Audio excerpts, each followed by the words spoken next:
guys, finally he sleeps here. We're back in the shop today and doing something a little bit different. We do a lot of suspension work.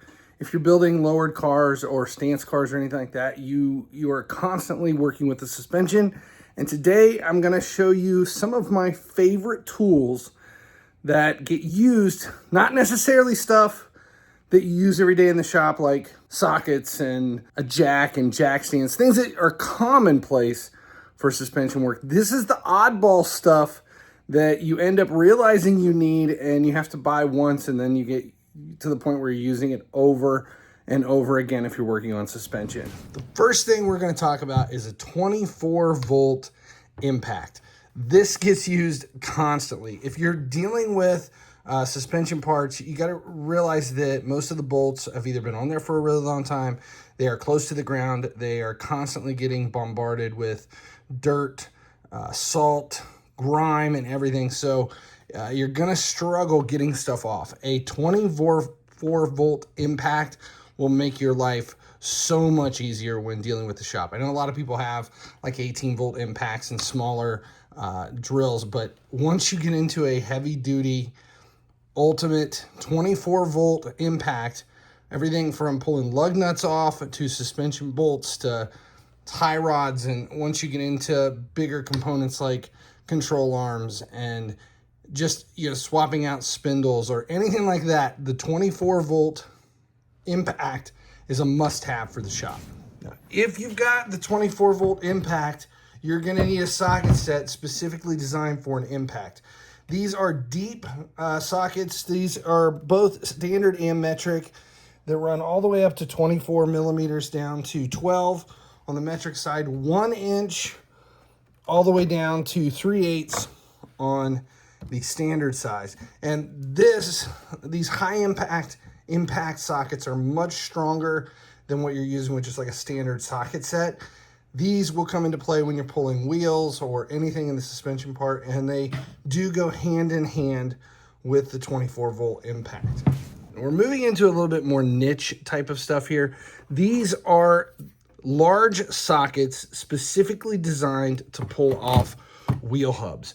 If you're replacing, brake drums, if you're really getting into suspension and you're adding stance to a car, if you're adjusting anything from control arms, I'm trying to think of how many different times you would be pulling the wheel nut off.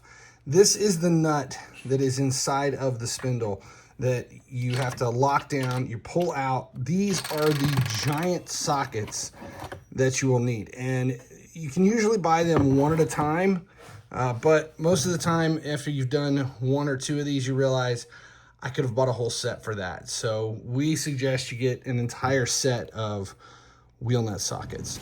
Now, once you get into joints, tie rod ends, ball joints, you're gonna need a separator kit. And this is an all-inclusive separator kit. Has about everything you need when you're working on suspension. The only part that it is missing we'll go over next, but this is a separator for ball joints, tie rod ends, anything that you can go into where you have to hammer something apart that has been held in for a long time. Each of these specific components has a different way of being used, but they all come down to locking it on something and being able to screw in to separate whatever it is that you're trying to separate on the suspension. This is the one thing that is not in that kit that get used a lot. This is a pickle bar. It is used to separate as well. You just put it in, you hammer it in between, and you can use it to pry. This gets used a lot when we're tearing suspension apart, be able to add camber, or if we're just putting on a lowering kit, dropping a car down front and rear. Pickle bar is a must-have. This is a hammer pull. This comes into play if you are pulling axles out of the front end. So this part right here locks onto the axle where it goes into the transmission, and then you use this part to pull it out. It hammers it, creates an action to be able to yank that out. And these, you can replace the ends depending upon what size you're pulling and what you're doing. This is another tool that if you're doing a lot of suspension, this thing comes into play more than you would really ever give credit for, especially if you get to a point where you're changing axles frequently. It's something I didn't do for a really long time. Like a decade will go by and you never have to mess with an axle, and then all of a sudden every time you turn around you're swapping 2 or 3 axles in a year. So hammer pull, it's something you can usually rent from a auto parts store, but once you buy your own, you end up using it a lot more than you ever gave credit for. These two kind of go hand in hand. If you're working with older cars, we do a lot of stuff that's 20, 30 years old. Miatas, we have a Del Sol at the shop right now that we're building. This stuff is tools that work really well if you've got seized nuts and seized bolts.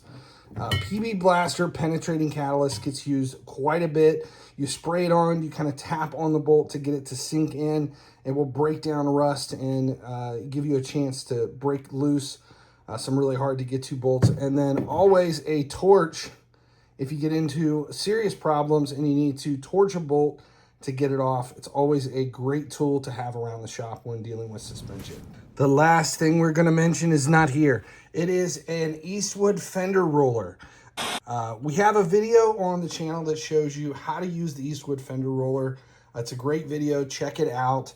We'll do a little insert here so you can kind of see exactly what it is. Right now, the fender roller is actually at the shop being used on the Miata build, so we can't have it here for the video, but check this out. Eastwood fender roller. And the way this thing works is it basically attaches to the drum on your car, and then this nylon wheel is pressed against the lip inside your fender and it rolls it up.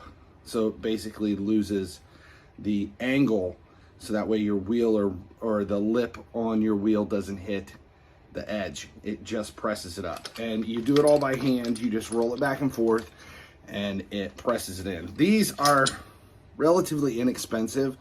And it just continues to adjust.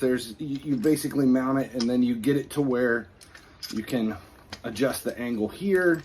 You can loosen it and pull this out. So it works kind of universally on most cars and most setups. And obviously the lug pattern, it will work on 4 lug, 5 lug, whatever you have. And you just use your lug nuts to secure it in place. That's it. He sleeps. Hope that information helped. We'll do more of these tool tour videos over the next few weeks. We'll take a look at some of the tools that you need around the shop that you never even thought of. And then once you buy, you realize, holy crap, why haven't I had this all this time? Finally, he sleeps. Make sure you subscribe here on the channel so you never miss when a video goes live. As long as you guys keep showing up, I'll keep making videos. Finally he sleeps, finally he dreams in a